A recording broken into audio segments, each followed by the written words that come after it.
The wreckage on the moon was a stage.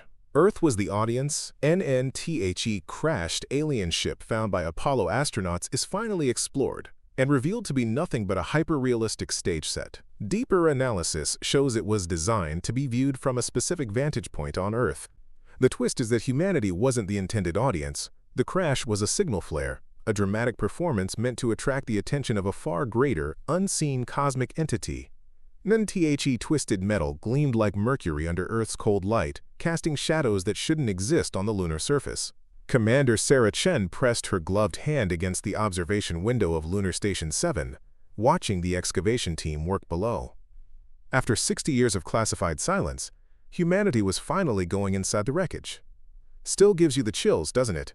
Dr. Marcus Webb floated beside her, his reflection ghost-like in the reinforced glass. The xenoarchaeologist had spent 3 decades studying the crash site from orbit, but this was his first time seeing it up close. His weathered face bore the marks of countless sleepless nights, poring over classified documents, satellite imagery, and theoretical models that never quite explained what they were seeing. Sarah nodded, her breath fogging the inner surface of her helmet's visor. The anomaly stretched nearly 2 kilometers across the Sea of Tranquility, a serpentine scar of impossible materials that had haunted every Apollo mission since Armstrong's crew discovered it in 1969. The official story claimed space debris, but the classified footage told a different truth. The wreckage pulsed with bioluminescent veins, its hull material shifting between solid and liquid states depending on Earth's position overhead. NSHE remembered the first time she'd seen that footage as a young cadet at the Space Academy. The grainy images had changed her life, setting her on a path that led from fighter pilot to astronaut to commander of humanity's most classified mission. Now, at 43, she carried the weight of 6 decades of secrecy on her shoulders. "Team Alpha, you're cleared for entry," Sarah announced into her comm. Below, 4 figures in experimental hazmat suits approached what appeared to be a gaping wound in the craft's side. Dr. Elena Vasquez led the team, her movements careful and deliberate. Behind her, geologist Tom Fletcher carried scanning equipment that had never been tested on alien materials. Joining them were Lieutenant Jake Morrison, a former Navy SEAL turned Space Marine, and Dr. Yuki Tanaka, a quantum physicist whose theories about interdimensional technology had earned her a place on the team. Nelena's voice crackled through the comm, distorted by the strange electromagnetic field surrounding the wreckage. "Initial readings are off the charts. The metal is room temperature despite no atmosphere, and it's registering electromagnetic signatures I've never seen. The quantum resonance patterns suggest this material exists in multiple dimensions simultaneously." Sarah exchanged glances with Marcus. They'd run every simulation, prepared for every contingency except the one now unfolding. The wreckage wasn't just alien, it was actively responding to their presence, its bioluminescent veins pulsing in rhythm with their heartbeats. NDR. Tanaka's voice joined the transmission, her tone filled with scientific wonder. "The molecular structure is impossible according to our physics. It's as if someone took the periodic table and rewrote the rules. This isn't just advanced technology. It's technology based on completely different physical laws." Nelena disappeared inside first, her suit camera transmitting grainy footage to the station. The interior defied physics in ways that made veteran astronauts dizzy just watching the feed. Corridors stretched in impossible directions, their walls covered in symbols that seemed to shift when viewed directly. The lighting came from nowhere and everywhere, a soft amber glow that made Elena's instruments malfunction and caused her camera to produce double images. "The architecture makes no sense," Elena whispered, her voice tight with wonder and fear. "These passages loop back on themselves, but my scanner shows I'm walking in straight lines. It's like the geometry of space itself is different in here." Lieutenant Morrison's training kept him focused on tactical concerns. "Elena, I'm seeing multiple exit points, but they don't correspond to any openings we observed from outside. Some of these passages seem to lead directly into solid rock." NTOM Fletcher's voice joined the transmission, his geological expertise challenged by materials that shouldn't exist. "Elena, look at this." His camera focused on what appeared to be a control console, its surface alive with flowing patterns of light. "It's beautiful, but I don't understand the purpose. Nothing here seems designed for operation. It's more like art." And Marcus leaned closer to the monitor, his years of xenoarchaeological study failing to provide any context for what they were seeing. It's like they built it to be discovered, not used. But why go to such elaborate lengths? Sarah felt a chill that had nothing to do with the station's recycled air. Something about the wreckage's construction nagged at her, a pattern she couldn't quite identify. Elena? Document everything, but don't touch anything yet. We need to understand what we're dealing with. NFOR 3 hours. The team explored the craft's interior, their cameras capturing footage that would revolutionize humanity's understanding of the universe. The deeper they went, the more elaborate the construction became. They found chambers filled with crystalline structures that sang in harmonious frequencies when exposed to their flashlights. Halls lined with mirrors that reflected not their images, but holographic displays of Earth's history stretching back millions of years NDR. Tanaka made the first disturbing discovery. Sarah, I'm detecting temporal anomalies throughout the structure. Time isn't flowing normally here. My chronometer shows I've been inside for 3 hours, but my metabolic readings suggest only 30 minutes have passed. As Earth moved across the lunar sky, something changed. The bioluminescent veins in the wreckage began pulsing faster, and the ambient light inside shifted from amber to deep blue. The holographic displays became more active, cycling through scenes of Earth's evolution with increasing speed. "Gan Commander." Elena's voice carried a note of panic. The symbols on the walls, they're moving. Actually moving, like they're alive. And they're responding to Earth's position overhead. Sarah watched the feed as hieroglyphic-like patterns flowed across surfaces like liquid mercury. But as she studied the formations, a disturbing pattern emerged. The symbols weren't random. They were organizing themselves into recognizable shapes. Earth's continents. The solar system, star charts showing Earth's exact position in the galaxy with mathematical precision that exceeded their own navigational capabilities. Lieutenant Morrison's voice cut through the scientific chatter. Elena, we've got movement in the peripheral chambers. Something's activating throughout the entire structure. Get out of there, Sarah ordered. Now, NBUT Elena wasn't listening. She was staring at something off-camera, her breathing rapid and shallow. Marcus, you need to see this. There's a viewing chamber at the center of the ship, and it's incredible. It's like nothing we've ever imagined. And against orders, Elena pushed deeper into the craft, her team following reluctantly. Her camera revealed a spherical room with walls of pure transparency, offering a perfect view of Earth hanging in the void above. But it wasn't just a window, it was a theater. Carved benches surrounded the viewing area, their alien dimensions suggesting occupants far different from humans. The seats were arranged in perfect acoustic formation, designed to optimize both visual and auditory experience. Elena, return to the surface immediately, Sarah commanded, but the transmission was breaking up. The electrical interference was intensifying as Earth moved directly overhead, and the station's instruments were detecting massive energy buildups throughout the wreckage. The seating arrangement, Elena gasped, her words barely audible through the static. It's all positioned for optimal viewing of Earth. This isn't a spaceship, Sarah. It's an observation deck, a theater built specifically to watch our planet. NTOM Fletcher's geological training provided another piece of the puzzle. Sarah, I've been analyzing the crater impact patterns. The mathematics don't work for a crash landing. The debris distribution is too perfect, too symmetrical. This wasn't an accident. It was a controlled placement. NTHE feed cut to black. Sarah and Marcus worked frantically to re-establish communication while the remaining surface team attempted to reach Elena and Tom. But as Earth reached its zenith above the crash site, something unprecedented happened. The wreckage began to sing. NTHE harmonic frequency penetrated the station's hull, resonating through metal and bone alike. It wasn't random noise. It was a melody, complex and hauntingly beautiful, broadcast on frequencies that would carry across interstellar space. The song seemed to tell a story, its mathematical progressions encoding information about Earth's rotation, its orbital period, even the frequency of human brainwaves. It's a beacon, Marcus whispered, his face pale as he analyzed the signal's structure. A distress signal. NBUT Sarah was studying telemetry from Earth-based observatories, data that made her blood run cold. The Deep Space Network had detected the signal being received by something vast and distant. No, Marcus, look at the directional analysis. The signal isn't going out randomly. It's aimed, targeted at a specific point in deep space, approximately 47 light-years away. Nelena's voice crackled back to life through a brief communication window, her words rushed and urgent. "You need to see what I found. The crash site. It's not wreckage at all, it's a stage set. Everything here is designed to look damaged from a distance, but up close, it's clearly constructed. The burn marks are painted on with substances that glow under specific lighting conditions. The hull breaches are perfectly shaped for dramatic effect when viewed from Earth's angle." Sarah's mind raced as the implications hit her. "Elena, are you saying this is fake?" "Not fake. Deliberate.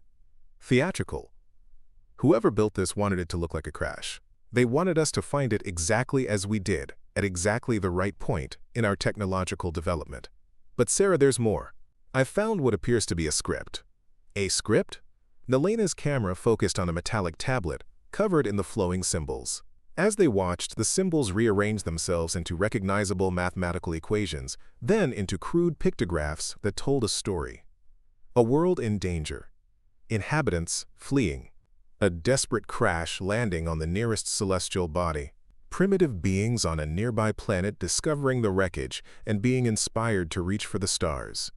"It's our story," Elena breathed. "The story of first contact.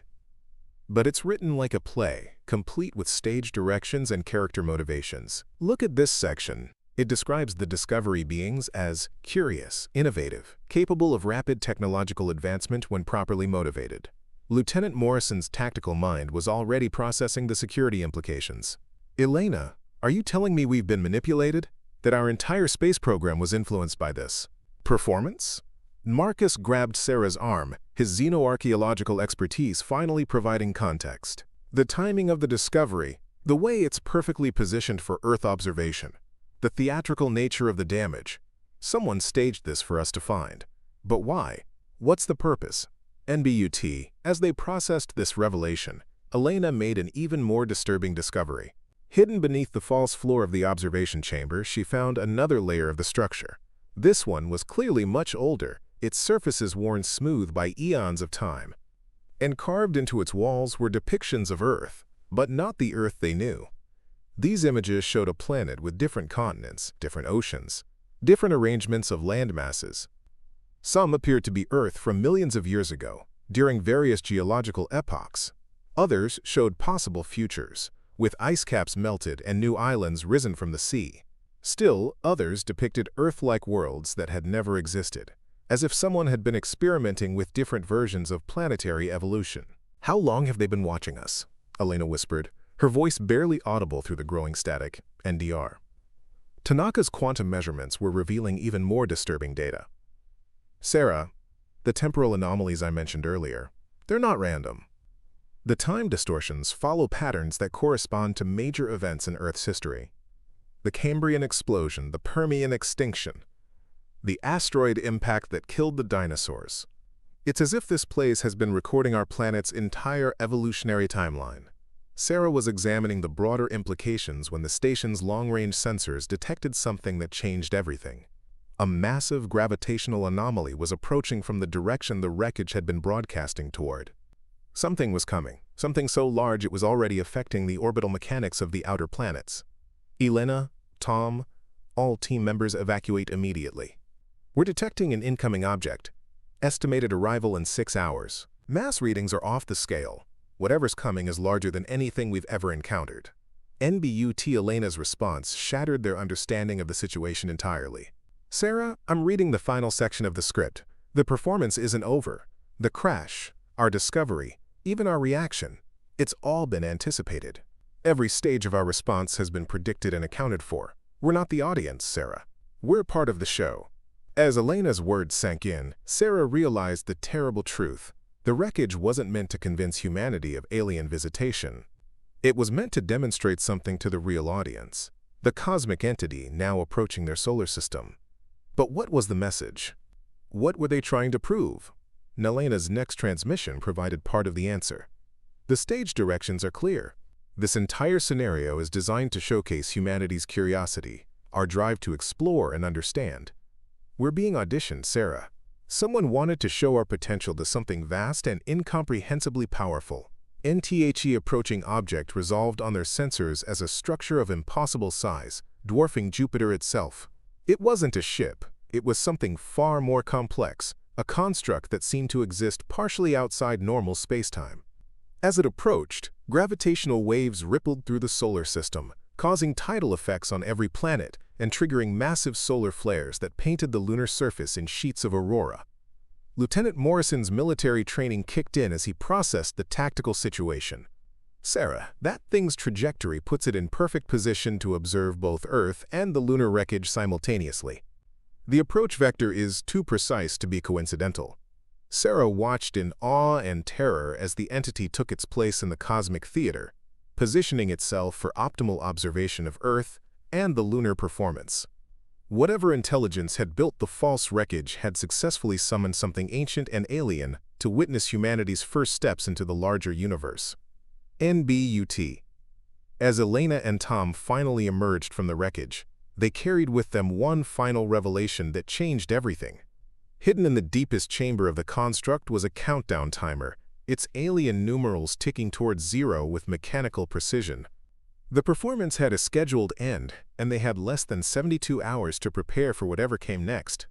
NDR. Tanaka's analysis of the timer revealed its true purpose. It's not counting down to destruction, it's counting down to judgment. The final act of the performance. Nelena's hands shook as she transmitted the final piece of data from the wreckage, a star chart showing Earth's location with alarming precision, but also showing hundreds of other worlds marked with identical symbols.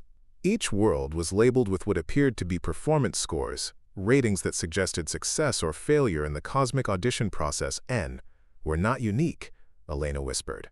"The performance happening in our solar system is one of many, a recurring cosmic drama played out across the galaxy. Some worlds pass the test. Others, the symbols suggest they're no longer inhabited." Sarah stared at the approaching entity, its form defying comprehension. Whatever intelligence had orchestrated this elaborate deception understood something fundamental about consciousness itself, the need to be witnessed, to be understood, to matter in the vast emptiness of space. As the countdown timer reached its final hours, Sarah made a decision that would define humanity's future. Instead of hiding or running, she ordered all Earth-based transmission stations to broadcast everything: their music, their art, their stories, their dreams, their failures, their hopes. If they were being judged, let it be based on who they truly were, not just their reaction to a staged first contact. NTHE response was immediate and overwhelming. Every radio telescope on Earth detected the same signal being broadcast from the approaching entity, a complex mathematical sequence that Dr. Tanaka recognized as a universal greeting protocol. But embedded within the mathematics was something more personal: melodies that corresponded to human music, color patterns that matched human art, even linguistic structures that mirrored human poetry. "And they've been studying us for far longer than we imagined," Marcus realized. "Not just our evolution, but our culture, our creativity, our capacity for beauty and meaning." Nelena's final analysis of the wreckage revealed the ultimate purpose of the cosmic theater. "Sarah, the script doesn't end with judgment, it ends with invitation." The entire performance was designed to determine if humanity was ready to join something larger, a community of conscious beings scattered across the galaxy. As the countdown reached 0, the lunar wreckage transformed one final time. The false crash site dissolved like a mirage, revealing its true form. A beacon of impossible beauty, its crystalline structure singing harmonies that resonated across dimensional barriers. The song it sang was humanity's song, their hopes and dreams and struggles transformed into something that could be understood by minds vast and alien. NTHE approaching entity responded with its own song, a harmony that joined with humanity's melody to create something greater than either could achieve alone. As Sarah watched from Lunar Station 7, she realized they had passed their audition not through technological achievement or military prowess, but through their capacity to create meaning in a universe that often seemed meaningless. NTHE Cosmic Theater was about to reveal its ultimate purpose, and humanity would face its destiny not as subjects of deception, but as conscious beings worthy of joining a universe far stranger and more wonderful than they had ever imagined. The performance was ending, But the real story, humanity's role in the galactic community, was just beginning.